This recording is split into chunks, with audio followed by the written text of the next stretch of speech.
All right, we got a first-time guest on the show, somebody we've been hoping to have on for a while. She has been doing some great stuff over at Blaze Media. She is the host of a podcast called Relatable over there. We have Allie Beth Stuckey with us now. She's also an author of a new book that is out right now that we're going to be telling you all about, called You're Not Enough, and That's Okay. Well, we're going to have to hear about that. Allie, thanks for joining us. Yeah, thanks so much for having me. So this is one of those titles which you read and you say, okay, please explain, please. Because usually I feel like books are all, you're more than enough. You're wonderful. You're amazing. This one's like, maybe a different approach. What's going on? Exactly. So we do hear those platitudes a lot, that you're perfect the way you are, that the most important thing is that you feel good about yourself. We've actually been hearing that for decades from psychologists, for example, claiming that low self-esteem is the reason for all of society's problems, and that if we had high self-esteem, there would be no criminals, there would be no academic failure, everyone would be able to accomplish their dreams, and so on. The fact of the matter is, study after study shows that's just not true. Our society's biggest problem isn't a low self-esteem, and there's not necessarily a correlation between just feeling good about yourself all of the time and any level of success. So this book is not about self-deprecation or the importance of self-loathing. It is escaping from the lie that we're perfect the way we are, and that the most important thing in our lives is to just feel good about ourselves and to do what makes us happy. That there's actually a lot of fulfillment that comes from serving other people, from looking out for the interests of other people, sacrificing for a cause like your country, like a marriage or kids, and that there is a lot of joy and a lot of fulfillment in taking yourself out of the center of your universe and in being a part of something that is bigger than you. So that is the point of this book, and that's why you are not enough. Tell me more about this this idea that you're tackling in the book, that people think that they're perfect. Maybe it's because I come from New York or I work in media. I mean, I feel like are we bifurcated now? Are we separated into a culture where they're the people that feel like it's just a constant struggle to be good enough in their own eyes, or people think that they're just amazing and perfect exactly as they are? Because I feel like I know a lot of people who self-loathing is a bigger problem than self-love.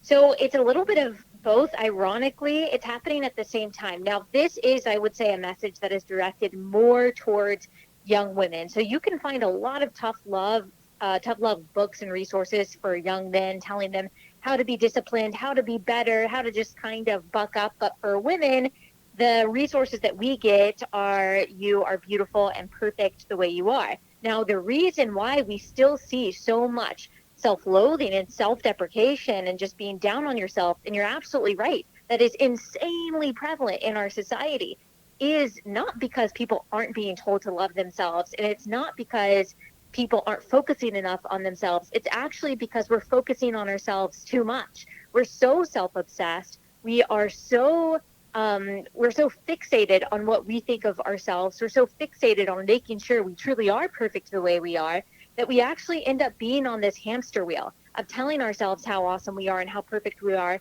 while simultaneously trying to prove it. And you see that in self-help books that say, hey, you're already perfect and awesome the way you are, but to be really perfect and awesome, you need to read my book. You need to follow my 10-step program. You need to do my exercise, program, whatever it is. And so, unfortunately, people, because we're so self-focused and self-centered in general, that is why you are seeing at the same time an obsession with self-love, while also seeing a lot of people that struggle with self-loathing. So the antidote to those things is to stop obsessing over what we think about us, stop placing ourselves in the center of our universe, and to realize the world doesn't revolve around us, to check your faith. What do you believe in? Who are you? Where does your value come from? Does it come from your own opinions about you? Or does it come from your faith? Does it come from your family? Does it come from something that is bigger than you? So that is the desire of this book, to take our eyes off of ourselves and to put it outward. Speaking to Allie Beth Stuckey, she's got a new book out, You're Not Enough, and That's Okay, Escaping the Toxic Culture of Self-Love. Allie, you're a young lady and an outspoken conservative. What does it mean to be what's it like, I guess might be a better question, to be a young conservative woman in the public eye these days in America, given what the culture is always telling us? Well, you certainly feel like you're swimming upstream, and I know that you feel the same way. Any conservative of any age or any gender at this point feels like they are swimming upstream, like they're going against the grain, like they are speaking out at risk of, being canceled at any time. Now, you and I are almost in the safest position that you can be because we're not going to get fired for being conservative. We're not going to get fired for supporting Donald Trump because we're paid to do that.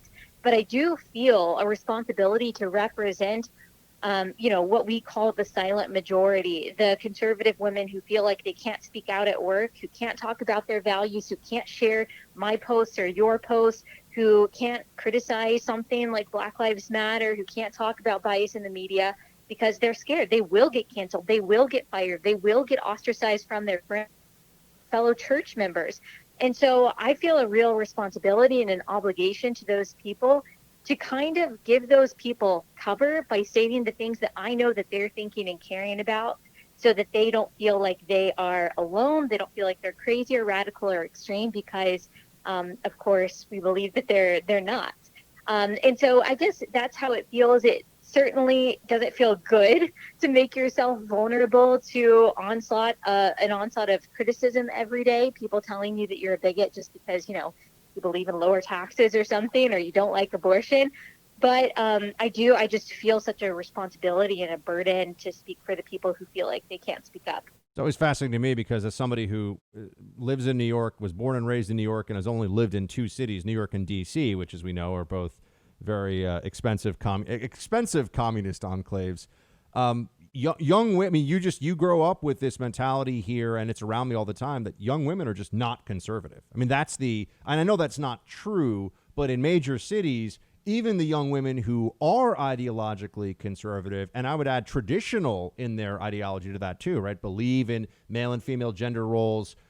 They are absolutely terrified to ever let that be known. So there really is this feeling. One, I do think in New York, there's 3 Democrats for every Republican in New York State. New York City, it's more like 8-1. So that's a real phenomenon of numbers. But it's even more than that. There is a perception that young women aren't able to be young women and be conservative in cities. Well, at least I think you're Texas based, right? At least in other parts of the country, it feels like there's more of an openness to it, where there are 25-year-old female Trump supporters. That is a unicorn in New York, Los Angeles, D.C.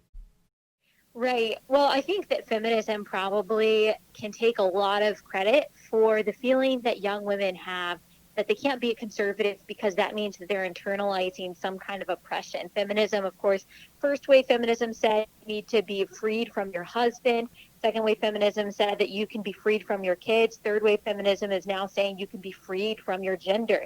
And so it's constantly trying to break down women's feelings of being defined a certain way. And so young women wanting to feel independent, wanting to feel like they can break the gender norm and they can pursue their careers. Of course, there's something wrong with pursuing your career. I did the same thing. But for whatever reason, they feel like that equates to feminism, that equates to leftism, that equates to being a Democrat. That's what it means to be liberated. That's what it means to be powerful and independent as a young career-minded woman.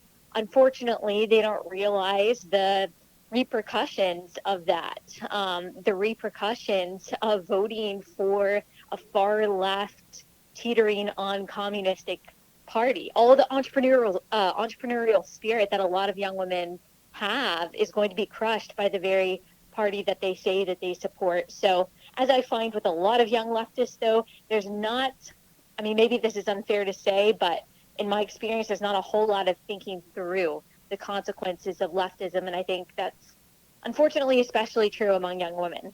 Oh, this is certainly true, and it goes back to even my time on a very liberal college campus, where I used to joke around, but I was really also serious, that liberals grow up intellectually or intellectually flabby because they don't actually have to work the muscle of thinking through things themselves, and they certainly don't have to fight for their ideas in a way that young conservatives do.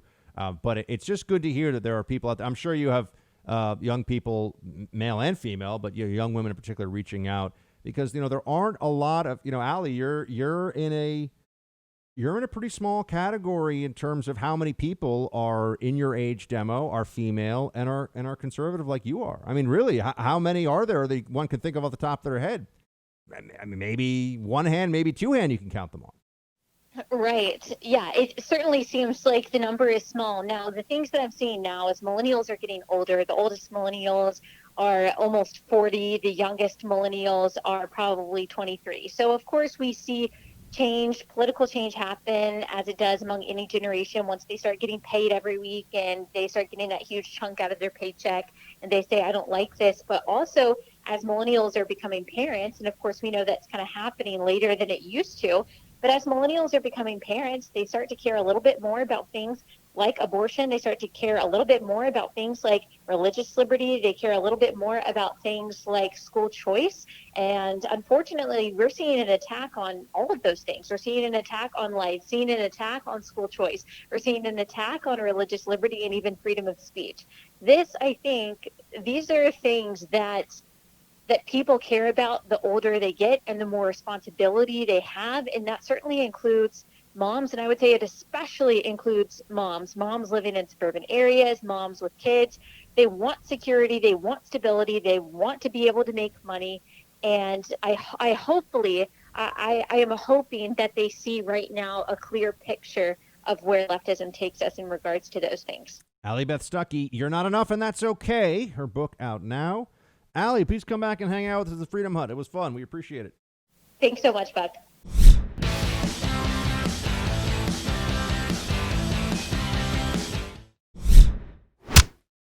The soccer mom vote is in play. Yes, indeed. This is going to be a critical constituency for whoever is going to be the next president of the United States.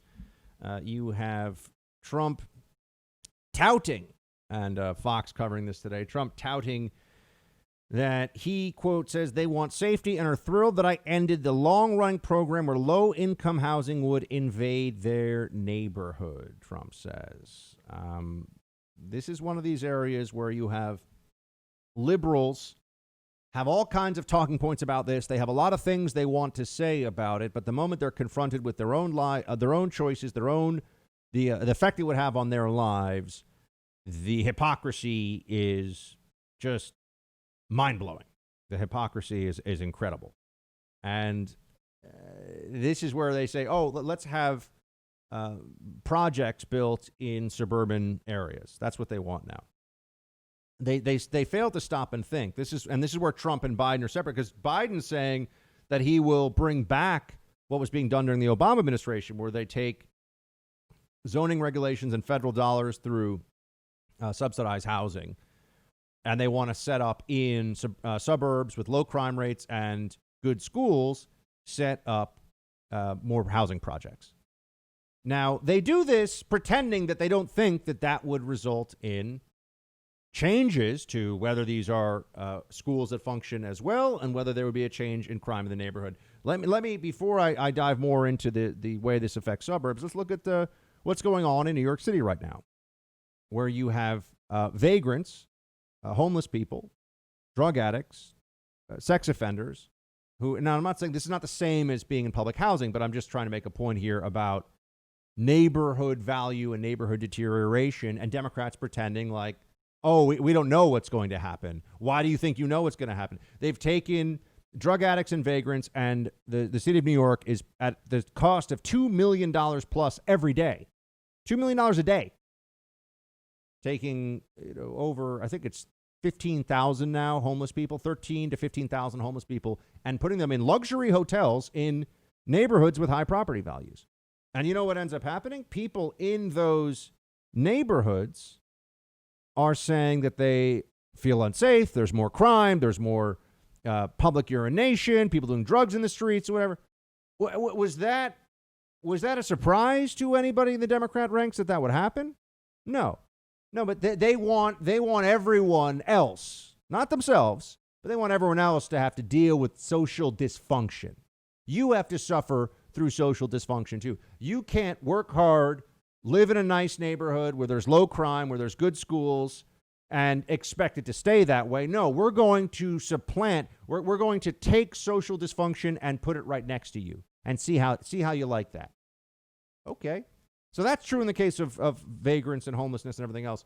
Now, public housing is even, for libs, this is even more an area where there'll be a lot of virtue signaling because, yes, overwhelmingly public housing is full of people who are law-abiding, trying to raise their families, trying to do the right thing. And that's true, but public housing itself brings down property values because, one, public housing is no one's ever going to, spend millions of dollars to make it all really nice and beautiful looking. That's not what happens. Having spent more time than I, have time to talk about now in and around projects because of my time at the NYPD in particular, so the property value declines, and also public housing is always a higher crime rate than what you have in middle income and above zones of different residential areas. Okay, that's just the reality. Let's say always, I don't know, 99 times out of 100, 95 times out of 100 if you look at it. So now that's not to say that everyone who lives in public housing is committing crime. Of course not. But by moving public housing into low crime areas, you're almost guaranteeing that there will be greater crime in those areas. And people can want to avoid crime. Now, there are complicated socioeconomic reasons for why public housing. Now we get into, crime and poverty and families that are not intact and all the different reasons why public housing isn't something that you would want to live next to. But if it's no problem, why doesn't Nancy Pelosi live next to the projects? Why doesn't she move to Oakland and move next to a housing project? No, she lives in a mansion. Why does Joe Biden get to live out in a multi-million-dollar home in Delaware? All these Democrats that push these policies, what's their problem? Why won't they move into a majority-minority part of a city and live right next to a large housing project? What's wrong? Those are just people that are living there right? Why are their actions always so different from what they try to mandate through government force for the rest of us? We all know why, because they're hypocrites. Look, there are downsides to the suburbs. They don't have as much population density, restaurants, cultural events, and so on and so on and so forth that they do in cities, right? So, I'm not a big suburb guy personally. I've lived in cities my whole life. But let's not pretend that we don't know that when the state subsidizes housing for low-income individuals and creates housing to that effect, not that helps people with Section 8 vouchers in housing that is privately owned, but when the state creates housing with housing projects, that brings down property values and generally becomes a higher crime area. We know we've run this experiment for decades, for 50 years now. But Biden wants to pretend that it's Trump being a bigot by saying that we don't want to rezone suburbs to make them to put projects and do the social engineering of putting projects in them. Let's see what the suburban soccer moms think, folks.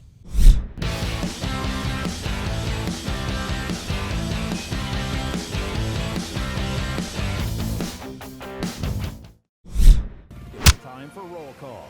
Remember, everybody, tomorrow is my, for this week, going to be the last day that I do the show. I'll be back on Monday, obviously, but I've got to be out on Friday. I'm going down to North Carolina, to Craven County, North Carolina. It's going to be a lot of fun. I'm down there for the weekend. Then I have to come back and I think lock myself in like a hyperbaric chamber or something, or some kind of a cell, because oh my gosh, I'm going to North Carolina. I mean, New York acts like going to North Carolina is going to the moon or something, and you might have, lunar dusts that the aliens are hiding. I don't know, whatever. I'm just saying you're not allowed to travel without coming back and getting all kinds of harassed. But I do want you to call in. Producer Mark feels like he has not heard from enough of you this week on the voice messages. Remember, 30-second time limit, folks. 30-second time limit, please. Unless you're saying really nice things about me and Mark, and then you can go longer. But it's 844-900-2825, 844-900-BUCK. That is the phone number. Please do call us. Great. And with that, let's get to, and remember, teambuck@iheartmedia.com if you want to email us your thoughts for roll call, facebook.com/Buck Sexton. And for all my Team Buck Gen Z in the house, follow me on the Instagram, especially because who knows how long TikTok's actually even going to be around anymore. So follow me, Buck Sexton, on Instagram. The gram is, I think, what the right producer Mark. You're cool. That's what the cool kids say. Yes. The And gram. you act like you're on TikTok. I don't post or I do you go use on TikTok, but you're not. I've you're seen not I've done look there's some cooking videos that I really like on TikTok. Yeah, cooking videos, dog videos. Yeah, dog. You know how videos. many people I've watched convert a van or a bus into a home? I also like the shuffle dance. I don't do it, but it looks kind of cool when people teach themselves to do the shuffle dance. You know what I'm talking about? There's a couple of them, yeah. No, there's a lot of. I mean, there's endless variations of it. I'm saying there's some. You know, that's a big TikTok thing. Is people learn how to shuffle dance. So, anyway, all right. Well, what's your favorite TikTok video? Are there like a lot of hockey fights or something on TikTok? No, why do you think that's what I would automatically gravitate towards? And you like hockey? I just get sucked in. You just start looking at them, and I don't really care what's on. If it's interesting, I keep watching. Yeah, I agree. TikTok is a great time waster, but also apparently a Chinese surveillance scam, depending on who you listen to. So there's that. Although if they sell themselves to Microsoft, then it's just going to be an app that is owned by a U.S. company, I think. And remember, folks, for all the people that are all, China's going to have all the surveillance. Okay, yeah. There are a bunch of lib companies, Facebook, Google. They've already got all your stuff. They've already got all your data. So I just want to point that out. You know, they've kind of got you covered. All right, Gene. Not sure why teachers are so fearful. Before this virus, they taught kids who were coming to school with all sorts of sickness that because parents sent them to school sick even if they had to work. Now with the virus, I would think it would be safer for people because they're more aware. Yeah, Gene, the fight to reopen schools has become so very politicized, and I do think that it's clear there are a lot of people who are just making it up as they go along now. It doesn't really matter that what they're saying about COVID risk is untrue or anything else. They don't want to open schools. They don't want to open schools. So there you go. Patrick writes, Buck, listening to your podcast may be the only reason I go to work. Oh, Patrick, thank you so much, man. I want to play a little devil's advocate real quick. A lot of conservatives are Christians. A lot of conservative talking heads are calling for the people to speak up. According to Paul's first letter to Thessalonians, we should lead a quiet life. Does God really want us to fight? Well, I think the answer is yes, my friend. I think you could find a lot of Bible verses about how they will scorn you and they will hate you for speaking the truth. So I think speaking the truth is important, and I think that spreading the good word is an obligation. But look, I sometimes think about I have a quiet life. What could it be like? Go to a nice place, especially now. I mean, what do I really need? I need some. Food is so good everywhere now. Food tastes good everywhere. You can get high quality. When I say, I don't mean fancy, but I just mean you can get, good food anywhere in the United States.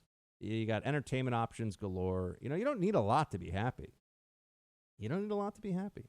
But what is this entertainment you speak of? What do you mean? I assume you mean going places. No, I meant like PS4 and Netflix and yeah. No, I'm saying like virtual mini golf entertainment and options. movie No. theaters. Oh no, if you want to live life and be around other human beings or like go to an event, you're out of luck. Yeah. I don't know what that is anymore. That's what I'm saying. Oh yeah, no, I know. Look, we're here in New York, and I'm just never going to go to the gym again. I mean, they're going to have to roll me around in a muumuu at this rate. Like I can never go to a gym again. What is happening here? I got a people 2-for-1 deal eat on less. wheel. Oh, so I can't work out, and I'm supposed to just I can't see people. I can't like hang out, do fun things, go places. But I'm just going to stay at home all day, work all day, and then eat like, grilled chicken and some legumes. No, it's not going to work. It's not going to fly. Obviously. Got a 2-for-1 deal on wheelbarrows. You want to go 50-50 with me? Yeah, man. We're going to need them. I wish I had the discipline to either work out at home a lot, but my home is like 400 square feet. It's tiny. So I wish I had the discipline to work out at home a lot or to do some of these things that we're told. But, anyway. I know I'm whining. Stop whining. Stop whining, Buck. It's a Schwarzenegger thing. I remember that. Kindergarten Cop, which is now banned because it glorifies cops. So there you go, Patrick. That was my answer for you on all that stuff. Now, Michael is next. Hello, Buck and producer Mark. I'm very frustrated and more than a bit pissed off. I was raised by an ignorant and racist man. I went out in the world and educated myself to overcome that racism. I then raised my kids to be truly colorblind, thus moving forward toward an end of racism.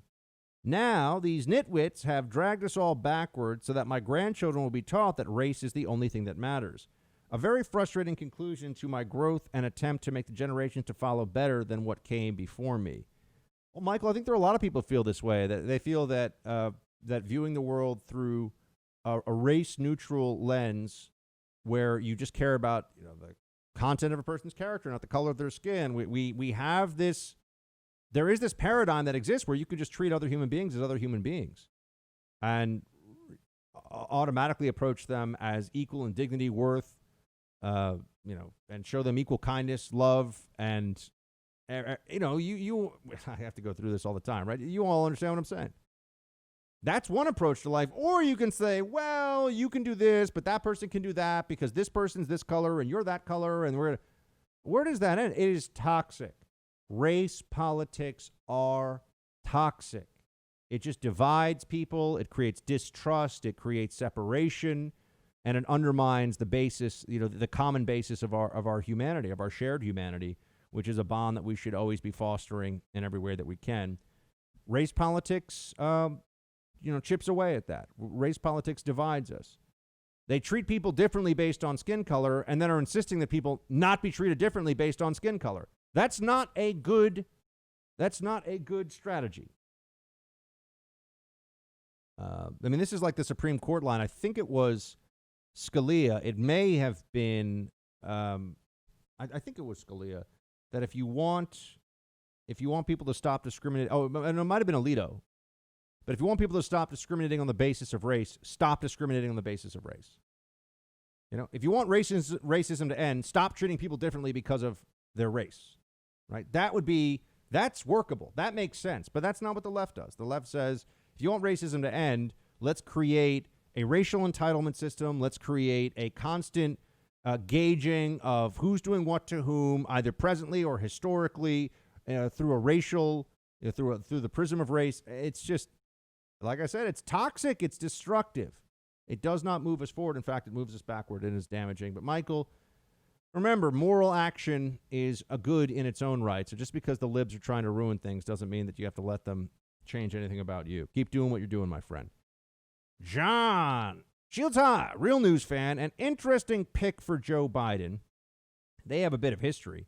I can't help think she was chosen because she checks off boxes in the liberal social justice column.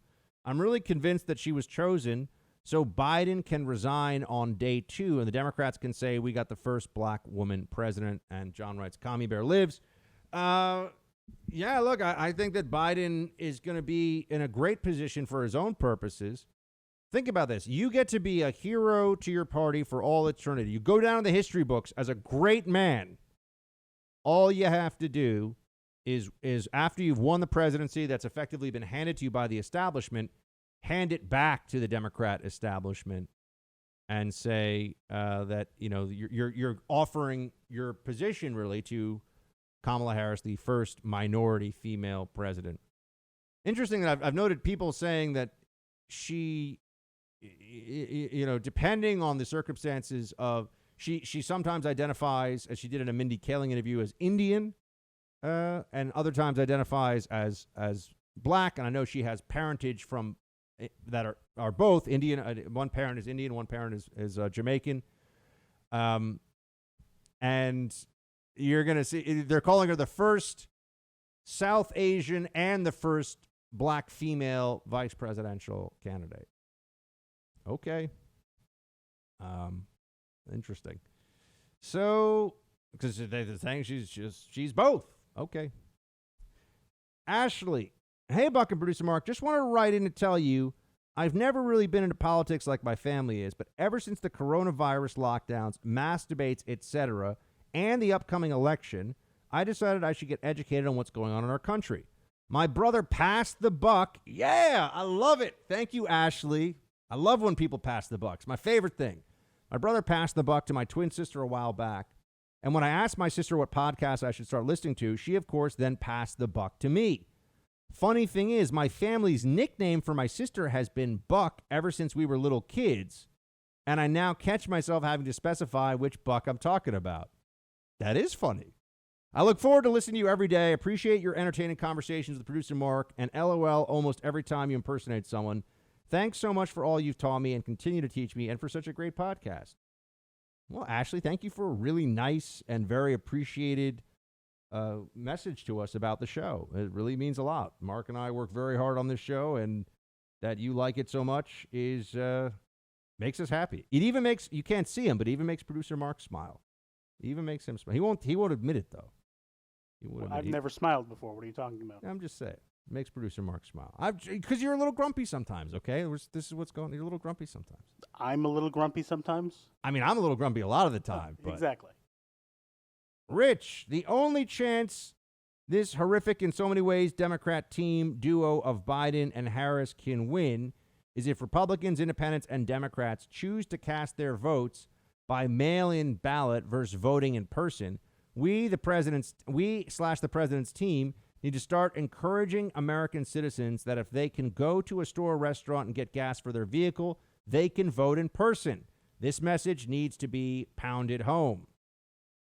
Rich, I've been saying all along, I think that voting in person is safe. I think that it's completely the way that this should go, and that the Democrats' objections to this, I don't find their objections to be in good faith. I don't think they're worried about people getting COVID. I think they want to change the way that we vote because they figure that it will benefit them. And as I've said to you, I think this is not as good as my Kamala Harris prediction, which came true, as we all know. And I've been predicting it for a while. I'm just going to say.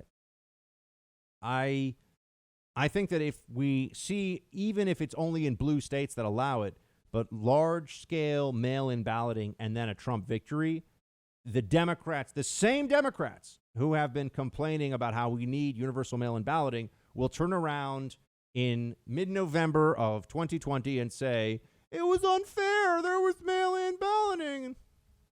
Had Elizabeth Warren's going to show up and like, oh gosh, oh gee willikers. You know, sure enough. I told him, my daddy always said, you know, you got two frogs in a barn and a porcupine up on the roof, and you can't mix them together and make gumbo.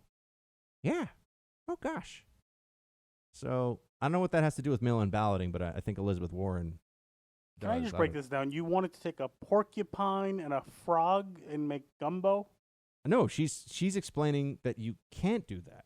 Oh, you can't. Why would anybody think that they could? It's an important safety tip, producer Mark. Porcupine and frog are prevalent in some parts of the country. Those don't seem like two things I would eat, though. Well, clearly, let's not be silly. You dequill the porcupine before you eat it. Isn't this how the coronavirus started? That's true, actually.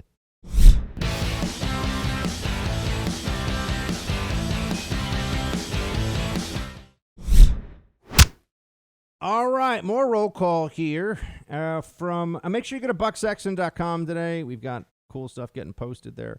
Brian writes, Buck and Mark, thanks for commentary on how Cuomo should resign in disgrace and possibly be imprisoned for what he did to elders in nursing homes.